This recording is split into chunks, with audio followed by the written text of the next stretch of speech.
प्रिय विद्यार्थी साथियों, जय हिंद।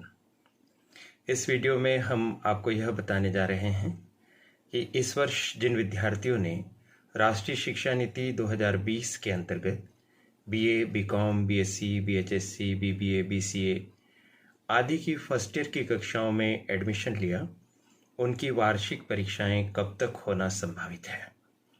यह करियर एडवाइस चैनल है, इसे आप सब्सक्राइब कर दीजिए, बेल आइकॉन प्रेस कर दीजिए। इसके साथ सदैव बने रहिए ताकि आपकी परीक्षाओं की तैयारी हो सके, महत्वपूर्ण सूचनाएं मिल सकें, आपका करियर अच्छा बन सके। साथियों, मध्य प्रदेश में अनेक विश्वविद्यालय हैं और उन विश्वविद्यालयों से जुड़े हुए बहुत सारे कॉलेज हैं। आप सभी विद्यार्थी जानना चाहते होंगे कि आपकी परीक्षा कब होगी। तो आपकी परीक्षाएं सामान्यतः मार्च, अप्रैल, मई 2023 में होने की संभावना है। यानी कुछ विश्वविद्यालयों में मार्च अंत में परीक्षाएं प्रारंभ होंगी, कुछ में अप्रैल में और कुछ में मई में।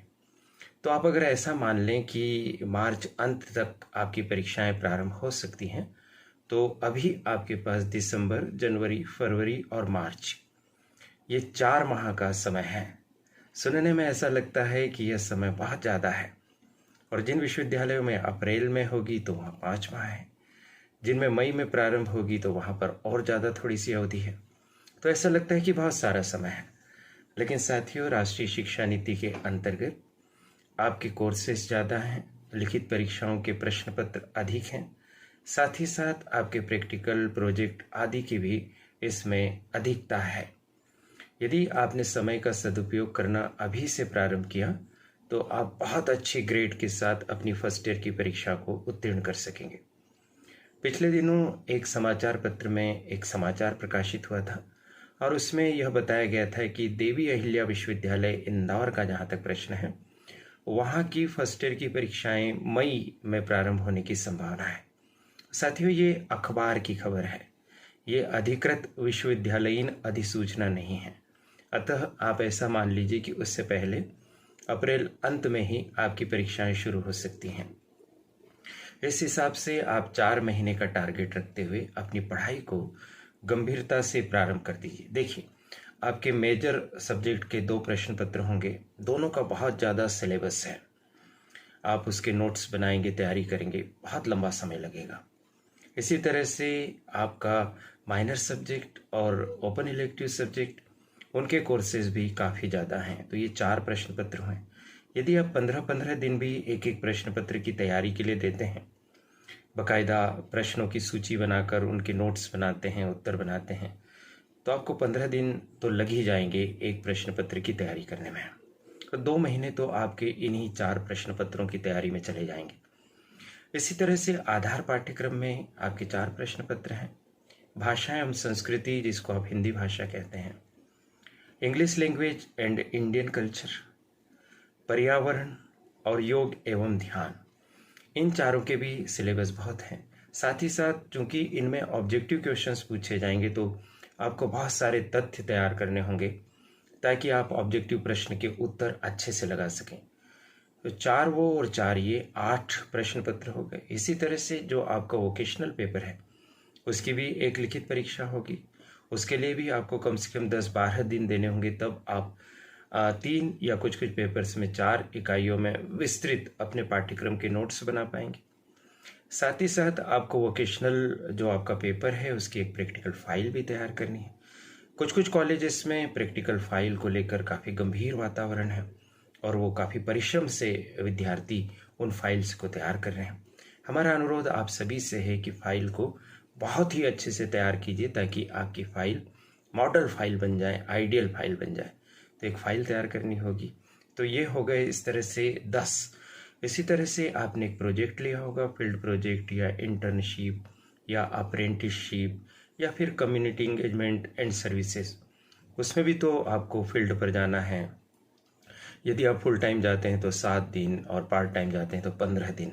ये तो सैद्धांतिक बात है, लेकिन आपको जानकारी इकट्ठी करने, उसको लिखने, फाइल तैयार करने, इसमें 1 महीना भी लग सकता है। तो उस पर भी आप जागरूक हो जाइए और उसकी भी तैयारी अभी से शुरू कीजिए। फिर आपकी फील्ड प्रोजेक्ट की आपकी मौखिक परीक्षा होगी, उसकी तैयारी करनी होगी, उसमें सम्मिलित होना होगा। वोकेशनल कोर्स के प्रैक्टिकल की आपकी मौखिक परीक्षा होगी, उसमें तैयार होना होगा। कहने का तात्पर्य कि काफ़ी काम है। और यदि आप साइंस के स्टूडेंट्स हैं या ज्योग्राफी आपका एक पेपर है, तो उनके अलग से प्रैक्टिकल, उनकी अलग से प्रैक्टिकल की फाइलें। तो आप देख पा रहे हैं कि काफ़ी सारा काम आपके पास है। और यदि आप अभी भी सोच रहे हैं कि हम 1-2 महीने और निकल जाएं, टाइम टेबल आएगा तब हम लोग इसकी पढ़ाई शुरू करेंगे, तो तब तक काफ़ी देर हो चुकी होगी और ऐसी स्थिति में आपकी कठिनाइयाँ बढ़ेंगी। और यह भी मत भूलिए कि आपके सीसीई भी हैं। अब सीसीई किनके किनके हैं? मेजर के दोनों पेपर, माइनर, इलेक्टिव और साथ ही साथ में वोकेशनल पेपर के भी आपके सीसीई हैं। यानी 5 पेपर के आपको सीसीई भी देना है। 30-30 नंबर के सीसीई हैं। कुछ कॉलेज में 1 सीसीई, कुछ कॉलेज में 2 सीसीई, कुछ कॉलेज में 3-3 सीसीई होते हैं। तो ऐसी स्थिति में समय समय पर आपको उनकी भी तैयारी करनी होगी। और सीसीई को भी आप काफ़ी गंभीरता से लीजिए। कोशिश कीजिए कि उसमें आपका प्रदर्शन इतना अच्छा रहे कि आप 30 में से 25 या उससे अधिक अंक ला सकें। इस तरह से कितना सारा कार्य है। लिखित परीक्षाएं, प्रोजेक्ट फाइल, फिर उनकी मौखिक परीक्षाएं, फिर उनका सीसीई और उधर फाउंडेशन कोर्स के 4 पेपर के ऑब्जेक्टिव क्वेश्चन, यानी बहुत सारा कार्य है। और याद रखिए विद्यार्थी साथियों, जो आपके पेपर होंगे यूनिवर्सिटी वाले, उसमें 3 तरह के प्रश्न आते हैं, अति लघु उत्तरी, लघु उत्तरी, दीर्घ उत्तरी। और इनका आपको अभ्यास करना होता है कि किसी एक टॉपिक पर 50 शब्द भी लिख सकें, किसी टॉपिक पर, उसी टॉपिक पर 200 शब्द भी लिख सकें और उसी टॉपिक पर 500 शब्द भी लिख सकें। जैसे उदाहरण के तौर पर अगर कहें कि सिंधु घाटी की सभ्यता की नगर योजना पर टिप्पणी लिखी, तो आपके पास इतनी सामर्थ्य होनी चाहिए कि आप 50 शब्द में लिख दें। 200 में पूछा है तो 200 में लिख दें, और दीर्घ उत्तरी प्रश्न पूछा है तो 500 में लिख दें। ऐसी क्षमता तब आती है जब आप अपनी नोटबुक में नोट्स बनाते हैं टॉपिक वाइज। तो इस तरह से आप तैयारी यह मानते हुए शुरू कर दीजिए कि मार्च अंत, अधिक से अधिक अप्रैल फर्स्ट वीक में आपकी परीक्षा हो सकती है। तो अब जो आपके पास लगभग 4 माह का समय है, इसका पूरा उपयोग ऐसे ही मानते हुए करिए जैसे अगले ही सप्ताह परीक्षा है।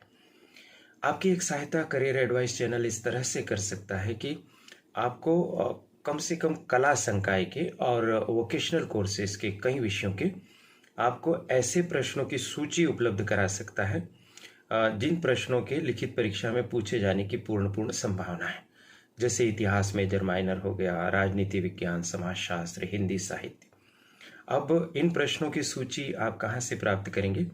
तो इसी वीडियो के डिस्क्रिप्शन बॉक्स में हम आपको एक लिंक प्रोवाइड करा रहे हैं। उस लिंक को अगर आप क्लिक करेंगे और उसमें वीडियोस की आप श्रृंखला देखेंगे, तो वहाँ पर आपको कई विषयों के वीडियोस दिखेंगे जिसमें ऐसे प्रश्नों की सूची है जिनको आप चाहें तो महत्वपूर्ण प्रश्न कह दीजिए, लेकिन हमारा आग्रह है कि आप पूरे पाठ्यक्रम को एक बार अवश्य पढ़िए। और परीक्षा की तैयारी के हिसाब से कुछ ऐसे प्रश्न जिनके आने की संभावनाएं परीक्षा में अधिक है, उनके नोट्स बना लेने में बहुत अच्छा फ़ायदा होता है। तो आप डिस्क्रिप्शन बॉक्स में उस लिंक को क्लिक करके आप अपने विषय के वीडियो को क्लिक करिए और उसमें जो प्रश्न बताए जा रहे हैं उसकी सूची बना लीजिए। फिर एक एक प्रश्न आप लीजिए और उनके उत्तर आप अपनी नोटबुक में तैयार कीजिए। ये जो प्रश्न हैं यह दीर्घ उत्तरीय स्वरूप में दिए हैं।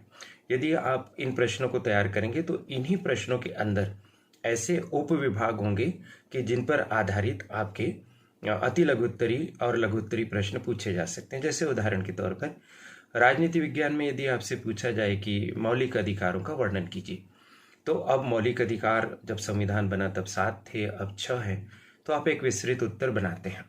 अब इसी पर आधारित आपसे 200 शब्द का ऐसा प्रश्न पूछा जा सकता है कि समानता के अधिकार का वर्णन कीजिए, तो आपके उस उत्तर के बड़े उत्तर के एक भाग के तौर पर आपने अनुच्छेद 14 से लगाकर अनुच्छेद 18 तक समानता के अधिकार का उल्लेख किया है। तो ऐसे करने से आपके तीनों प्रकार के प्रश्न की सामग्री आपकी नोटबुक में तैयार हो जाएगी। उन्हें अच्छे से तैयार कर लीजिए, लिख लिख कर उत्तर भी आप देखिए। हम कोशिश करेंगे कि कुछ वीडियोस में आपको अति लघु उत्तरी और लघु उत्तरी प्रश्नों की सूची भी दे सकें, ताकि आप चेक कर सकें कि यदि इस तरह का कोई प्रश्न आता है तो उसका उत्तर आप लिख सकेंगे या नहीं। भाषा को भी शुद्ध रखिए, अच्छे से लिखिए, प्रस्तुति बहुत शानदार कीजिए। तो इस वीडियो में इतना ही। जागृत हो जाइए, सचेत हो जाइए, पढ़ाई को गंभीरता से प्रारंभ कर दीजिए। करियर एडवाइस चैनल पर मुझे आपसे बात करने का अवसर मिला, जिसे मैं बिना किसी मानदेय, बिना किसी पारिश्रमिक के आपके लिए उपलब्ध कराता हूँ। तो इस अवसर उपलब्ध कराने के लिए करियर एडवाइस चैनल की संचालिका प्रीति गुलवानिया जी और उनकी परिश्रमी टीम के प्रति बहुत बहुत आभार। आप सभी को शुभकामनाएं। क्या पढ़ाई में मदद चाहते हैं, कमेंट बॉक्स में लिखिए अपना नाम भी, अपने कॉलेज का नाम भी। धन्यवाद। नमस्कार।